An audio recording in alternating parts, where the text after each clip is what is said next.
All right. Hello, Jasmine. Bonjour, Gohan. Hi, Ishan. Hi, Esther. Okay, yeah, please do catch up on your business readings this week. Hello. Once again, hello, Shireen. Still don't know who you are, but hello.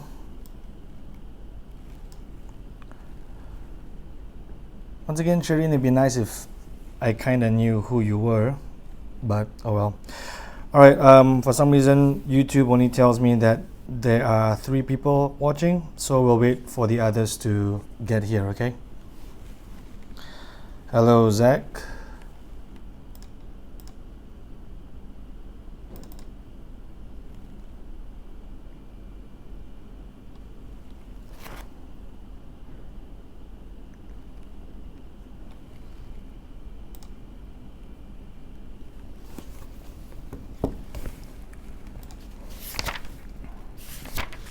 Okay, those of you who have your textbooks, go ahead and turn open the page 54 and we'll pick it up from there, yeah?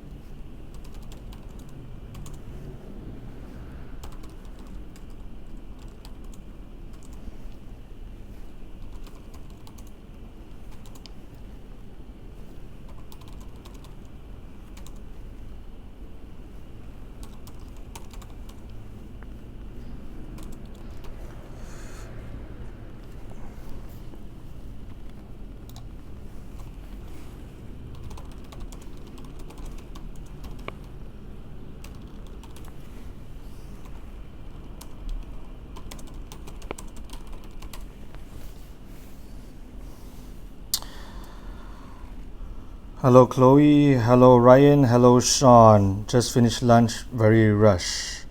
Well, I apologize, but I believe you had an hour for lunch, but okay.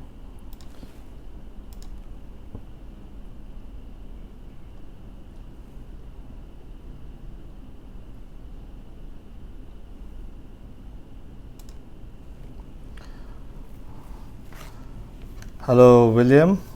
Good to see you. William, I haven't been seeing you for many of my classes, yeah?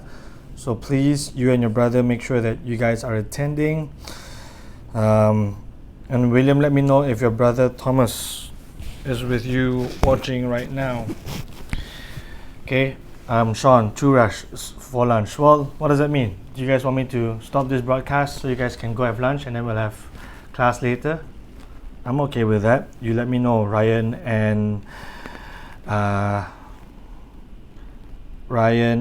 Sean. I believe according to the new schedule, you guys get like an hour for lunch break, right? Which is the normal time, I think. Or at least 11 to 12, yeah. Anyways.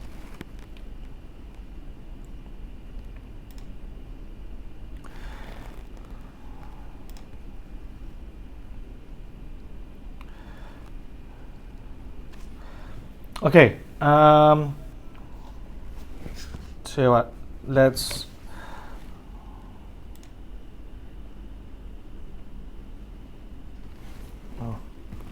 hold on, let me take another picture. I think everyone's here.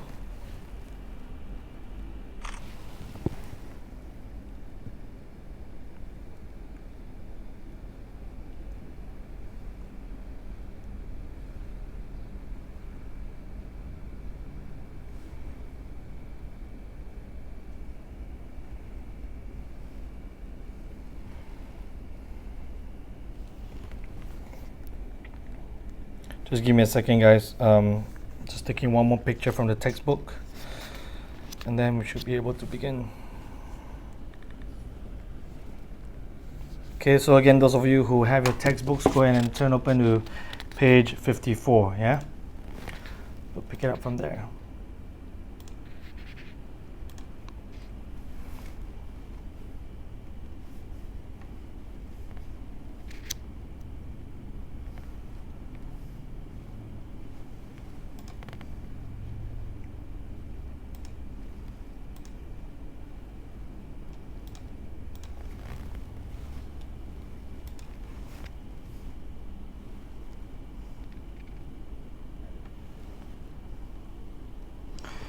Okay, hello, Wei Tong.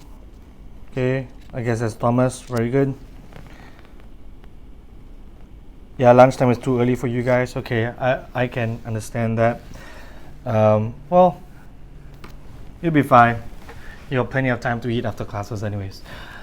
All right. So, why does it show only 6 people are here watching though?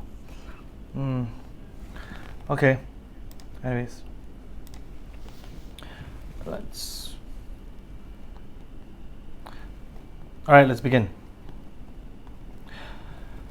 All right, hello everyone, and welcome again to Level 2 Business Studies. We're going to pick up from where we left off in Chapter 5, Business Objectives and Stakeholder Objectives. In our last lesson, we spoke about the various objectives in the private sector, right? Remember, such as survival, profit, returns to shareholders, growth, market share, and service to the community. And we mentioned that during these trying times, when many economies around the world are on lockdown, as in people are not allowed to spend, leave their homes and spend and engage in the services that they normally get, like a haircut, for example. So many businesses are striving for survival right now. Okay, so for today, we're going to pick up from page 54. So again, let's start with this very key definition here. All right, so a stakeholder is any person or group with a direct interest in the performance and activities of a business. You have to know this definition. Okay, you definitely need to know this definition. Remember, not all stakeholders are shareholders, but all shareholders are stakeholders. Okay, again, let me repeat, not all stakeholders are shareholders, but all shareholders are stakeholders in a company. Okay, make sure you get that, because a shareholder owns a piece of the company or a share of that company, but stakeholders do not. Okay, so let's go through this list of stakeholders that you have in a textbook. So there is a table on page 55. Make sure you take the time to go through all of this. Okay, we'll just skim through this because there's really no point in me explaining to you what's already in front of you in your textbooks, but make sure you read it in depth. Okay, for now we're just going to go through this list. So obviously owners have a direct interest in how the business performs, right? That's the definition of a stakeholder. So that's a given because they put in the money there, and the business has to generate profits before the owners can even make any money. All right, so the owners are the ones who take the risks. Okay, so chances are their key objective for the owner is profit. Okay, and you often get profit via growth. Okay, so make sure you know that. Second, there we have workers, obviously, and just keep in mind in just a bit, the key point as we go through this list of stakeholders is that very often there can be conflicts. Okay, not cornflakes, but conflict in the different objectives for all these stakeholders. Okay, and I'll give you some examples in just a bit. So as we go through this list for now, just firstly, make sure you are aware of the kinds of objectives of all these stakeholders, and then later we'll talk about how they could be in conflict, and we are definitely seeing those conflicts come up at this point in time. Okay, not conflicts for those of you who are hungry, but conflict. Okay, so workers obviously they are interested in how a company or a business performs because their paycheck depends on it, right? So they work and then they get paid, so that allows them to live their lives, pay for their kids' school bills, pay for their food, all their daily expenses, insurance, mobile phone, etc. Where do they get the money from? From their job, right? So if the company that they work for isn't doing well, then they will be in trouble. Okay, so that's a given. Managers are like workers, but then they've got higher status and more power. So managers help to manage a company. They help to run a company. You know, I'm just doing this research on this one company that I'm writing for. It's called Unilever. It's they are the world's largest soap maker. They make the Dove soap. They make Ben and Jerry's ice cream as well. They make all kinds of goods and stuff that you eat, and also stuff that you clean with. Okay, so they have got 14,000 managers in a company that has well over 100,000 workers. They've got 14,000 managers around the world. So what do these 14,000 managers do? Well, they help the company Unilever then run all the smaller teams, you know, make sure the company runs well. Okay, so managers. So obviously they've got higher salaries because their work is seen as more important, higher risk. They help the company make decisions as well. So but at the end of the day, their status and power can come from their role as a manager in the company. So that is their objective, okay, making sure they can hang on not just to their paycheck like the workers, but also hang on to status and power.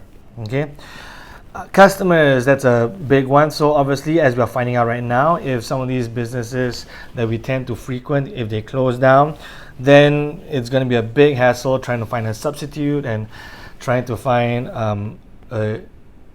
someone else, another company, to meet your need or want, right? So let's say, I mean, knock on wood, fortunately VisiTutor is still carrying on. VisiTutor Online is still alive and kicking.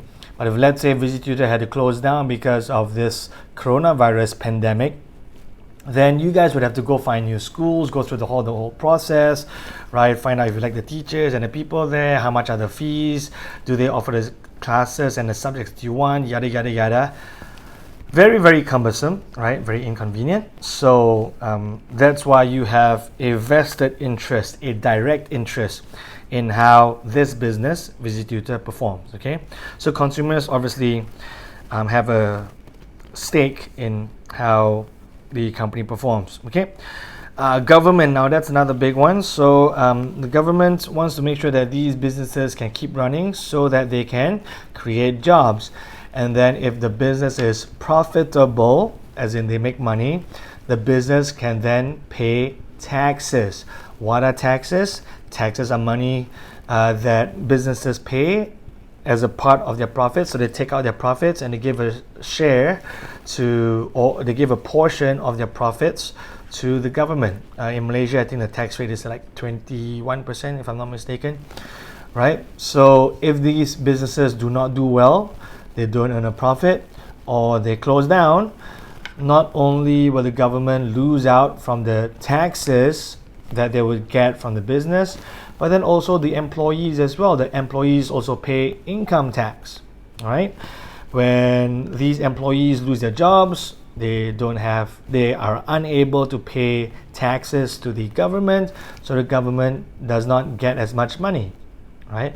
Then on top of that, the government then has to give these jobless people money to help them survive, right? And when these people do not have regular incomes from their jobs because the business closed down, well, then the economy will suffer, because these former employees, who are also consumers, have a lot less money, or sometimes even no money to spend in the economy. They cannot go for their haircut, they cannot go on a holiday, they cannot go watch a movie, right? So the economic activity shrinks, demand shrinks. So that's bad news for the economy, that's bad news for the government. Okay, so that's why governments have a direct interest in how businesses perform. Okay, and we're seeing this all play out right now. And then last but not least, the community as well. Okay, so if let's say if a business in that area makes a lot of noise, it's a factory that produces a lot of smoke, or they pollute the environment, the community that lives near that factory or near that business would then suffer. If let's say the business is a nightclub, right, and they keep playing the music until 4 or 5 a.m., and if you're somebody who lives within earshot of that nightclub, well, you're not going to like it, right?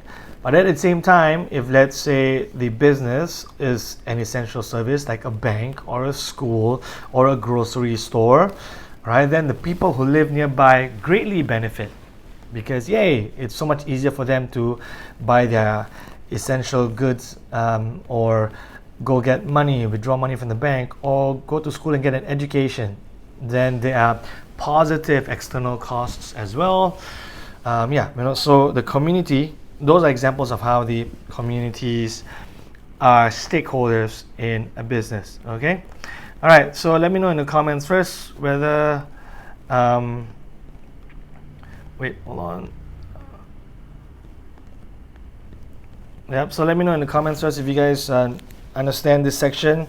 Take some time to go through the table on page 55. I hope you guys can see this. Yeah, the table there we go. Table on page 55. Go through all that stuff, okay? Let me know in the comments if you guys understand so far before we move on. Today's class can be a bit shorter. We don't have much left to cover in chapter 5. But yeah, let's go through this, okay? So just let me know in the comments whether or not you guys understand everything so far, okay? The different objectives of stakeholders, okay? Okay, very good. Zach, Sean, all understand? Okay, very good. All right, so now let's just do a quick recap, yeah? So you have this on page 56 of your textbook. So I'm going to try and pull this up. Oh, sorry, I had a phone call from TV3. Shouldn't have said that. But anyways, so you guys have this in your textbooks. I know it's kind of small. Can you guys see, hopefully?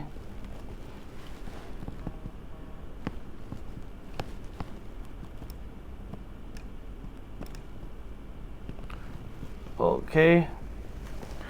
All right, so the main point here is, okay, I know it's a bit small, but so just to recap, private sector, these are your objectives, okay, and we'll go through the public sector objectives in just a bit. In the meantime, let me give someone a chance to earn a Kit Kat and add to their Kit Kat count. William, what is the difference between the private sector and the public sector? William, this question is for you. What is the difference between the private sector and the public sector? Okay, here's a hint. It's about who owns it. Okay, so, or who doesn't own it. Okay, so let me know in the comments, William.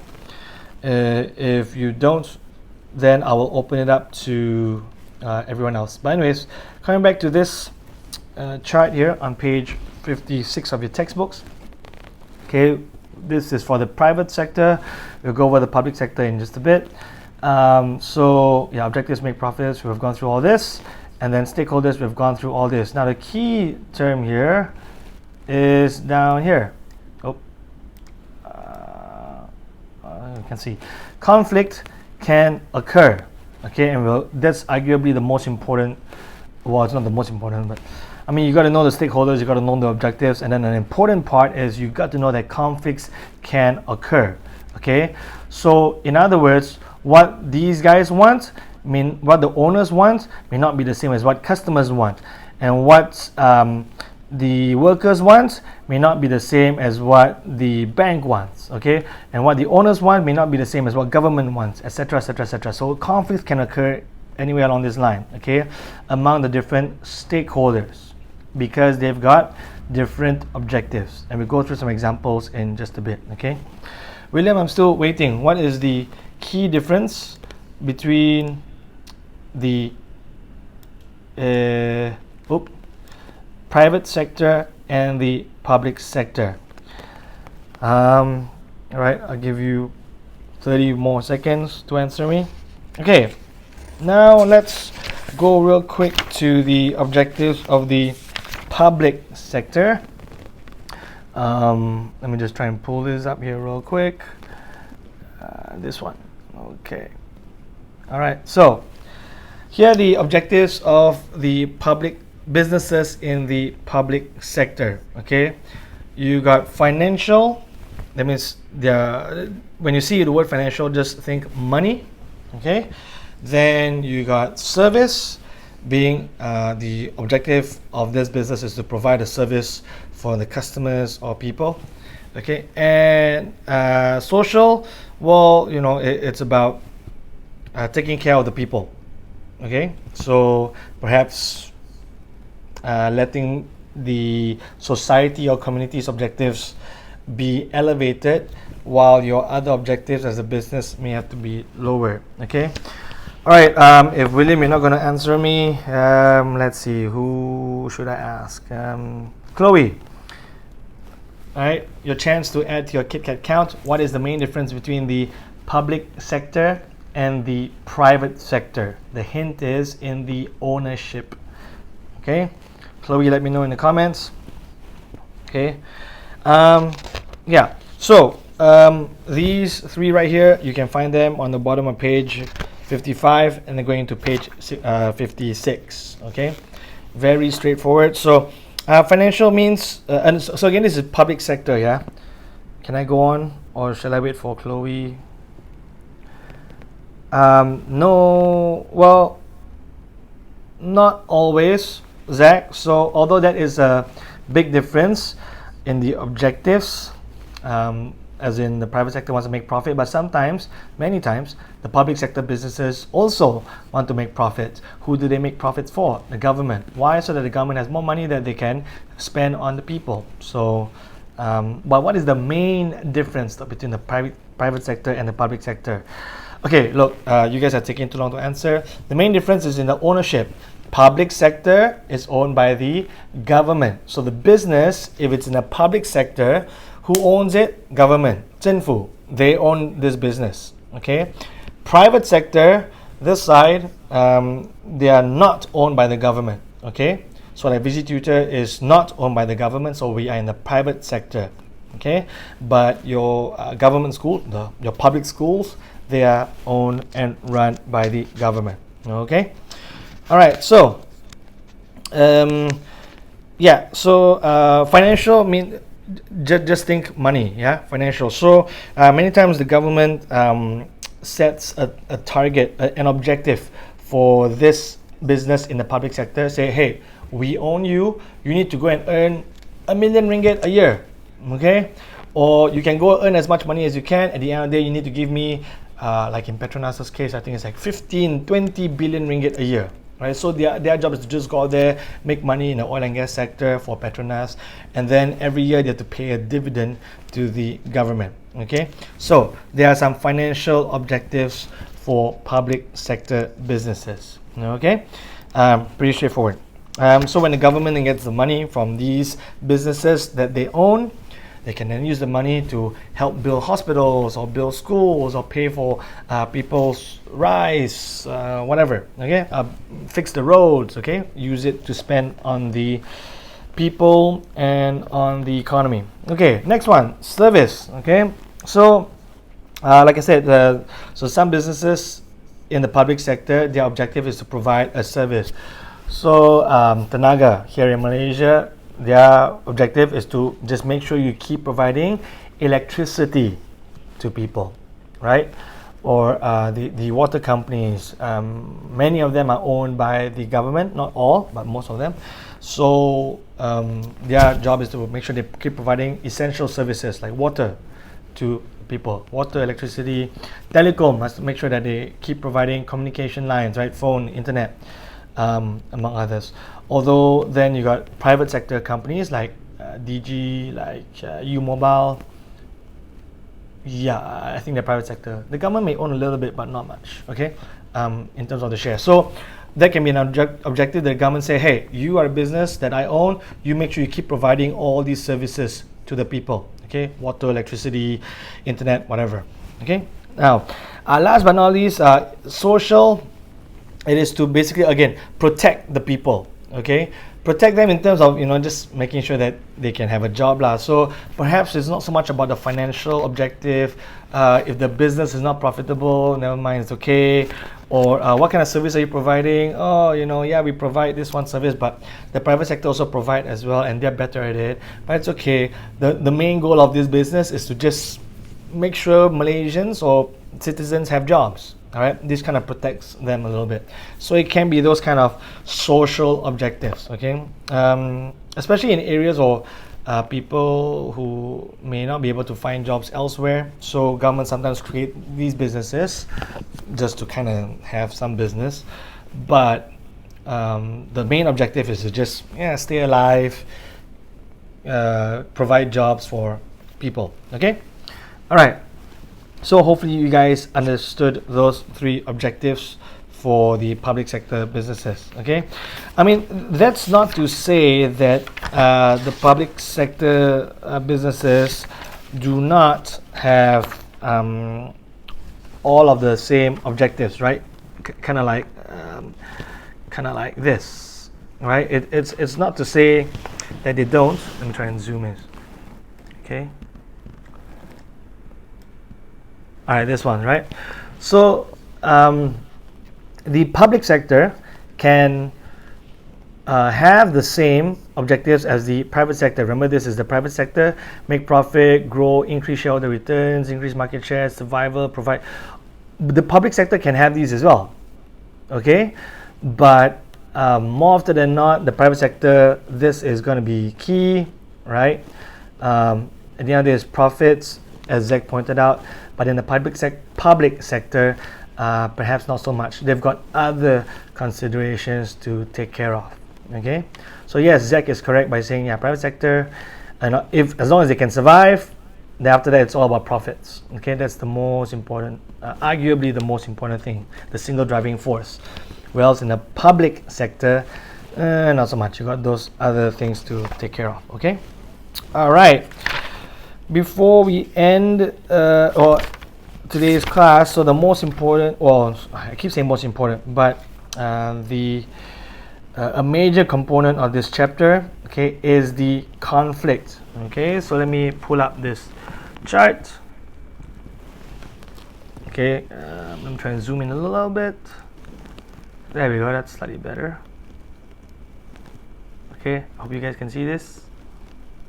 Oh. Dang it.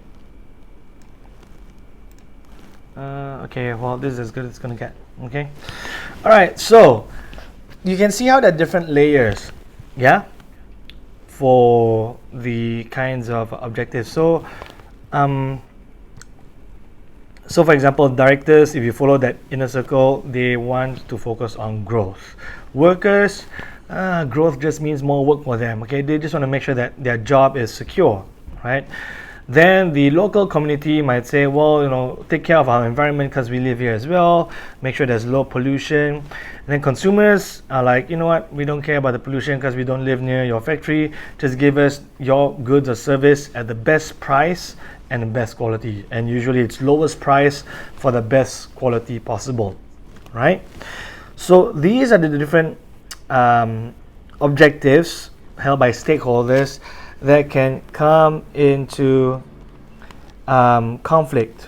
Okay, Ryan, I see your question. I'll get to you in just a bit. Okay, now here's an example of how there can be a conflict,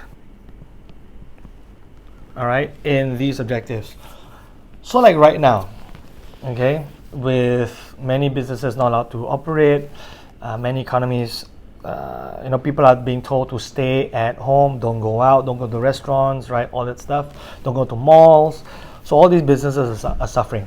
Now, the business might say, you know what, our objective right now is survival. Okay, and survival means you need cash. Okay, if you got no cash, like money, then you're dead, right? You didn't survive. Okay, so as a result, the business might say, look, we do not have money coming in, we do not have revenue coming in, because everyone's staying at home. The government told them to. If they leave the house, they go to jail. So we want to survive. Okay, the business, the owner says we want to survive. We need to keep this cash. But as a result, I'm still having to pay all my workers, right?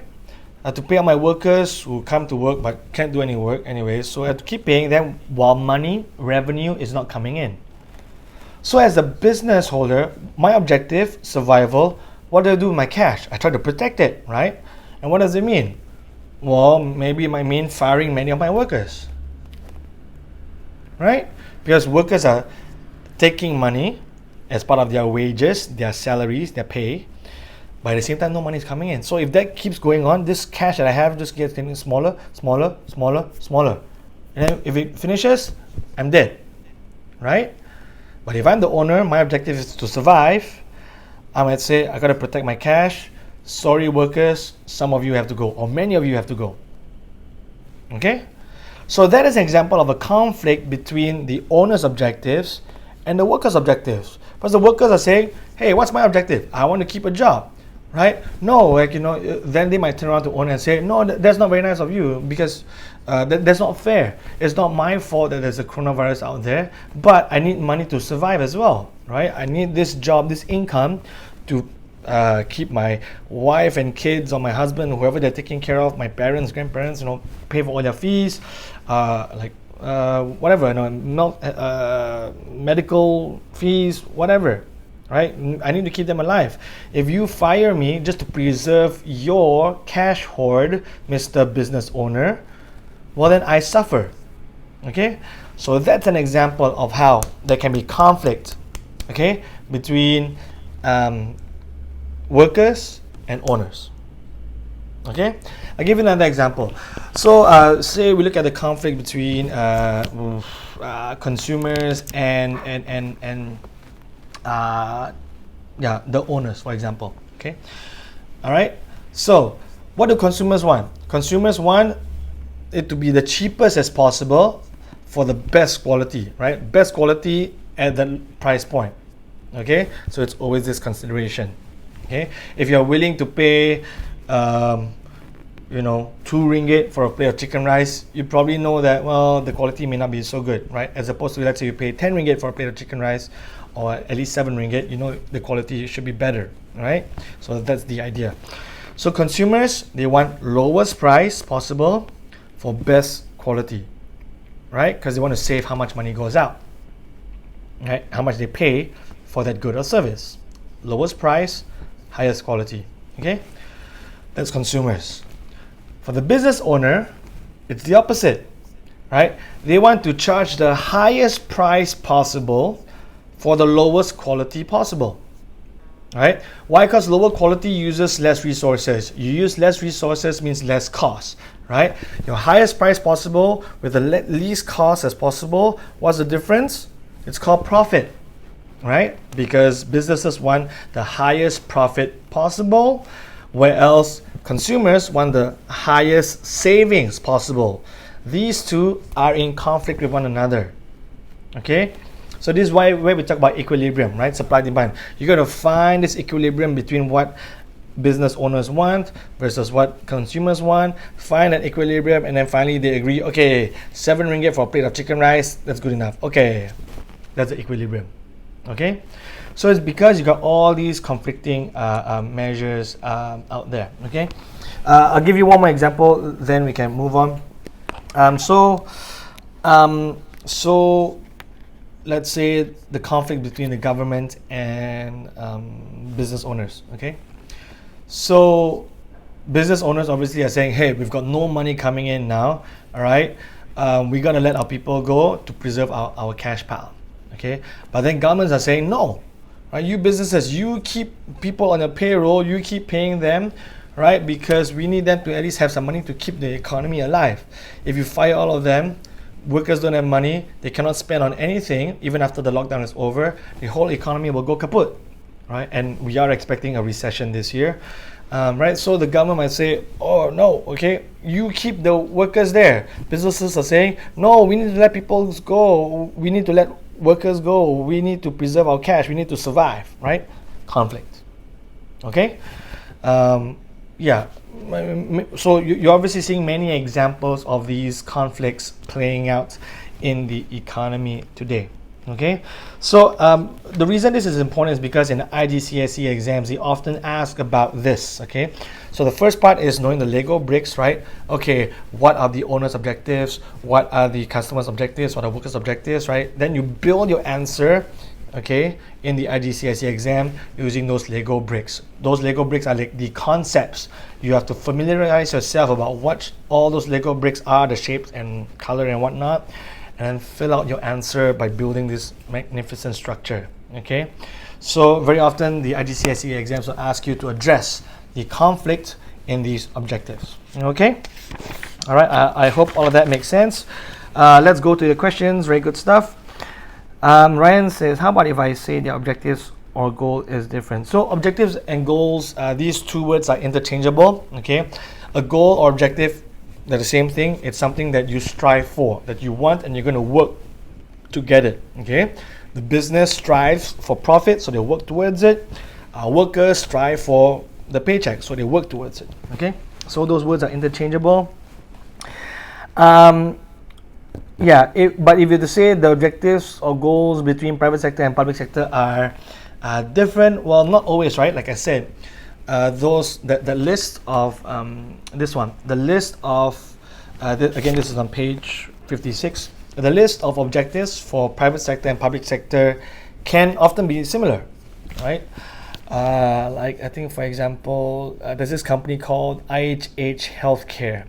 They are one of the biggest, if not the biggest, maybe not, at least one of the biggest operators of private hospitals, or of hospitals in the world. Okay.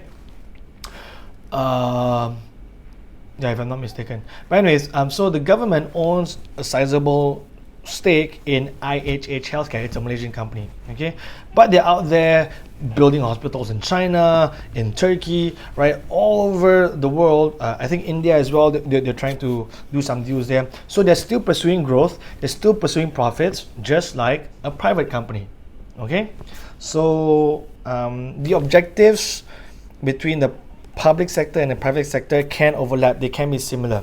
The biggest difference is who owns it.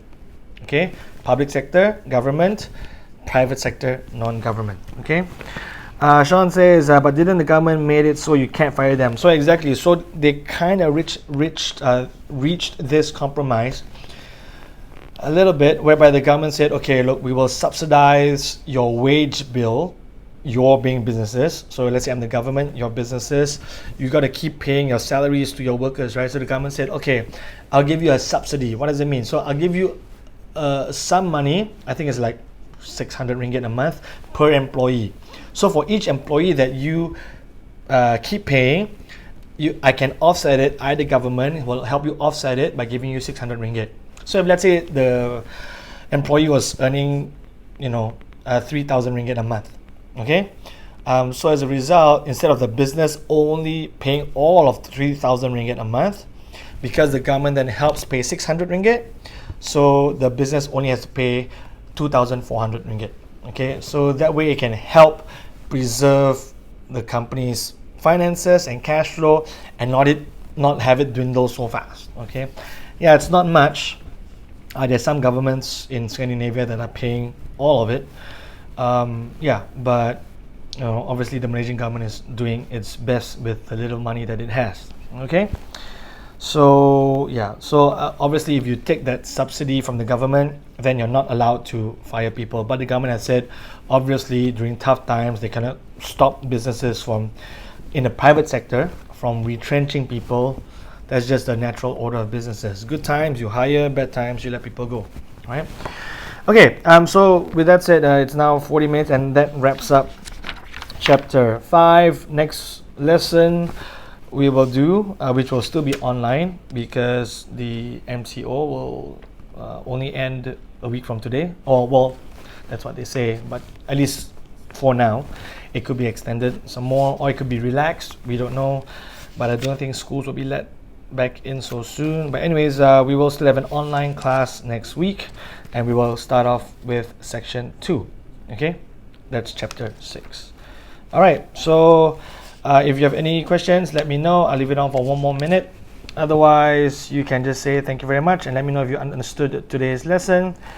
And you can say bye-bye. Okay, we'll leave it at that. Okay, make sure you do all your reading, yeah? Sections, or at least review all of section 1. If you're done, go ahead and read section 2. Okay?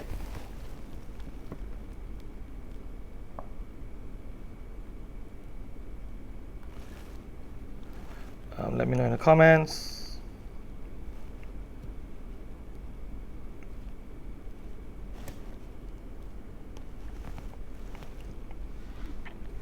Let me know in the comments if you guys understood everything.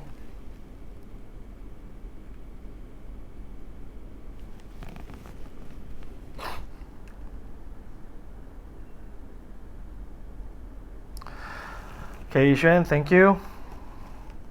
And please type out the full words thank you as opposed to TQ.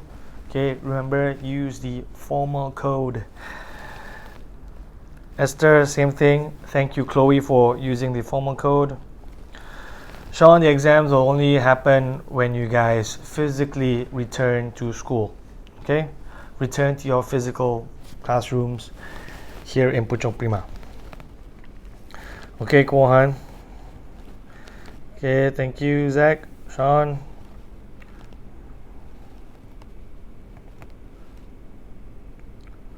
Okay, thank you, Jasmine. Okay, I'll leave it on for 20 more seconds. If I don't see any questions in the next 15 seconds, I'm logging off as well. Okay, 10 seconds.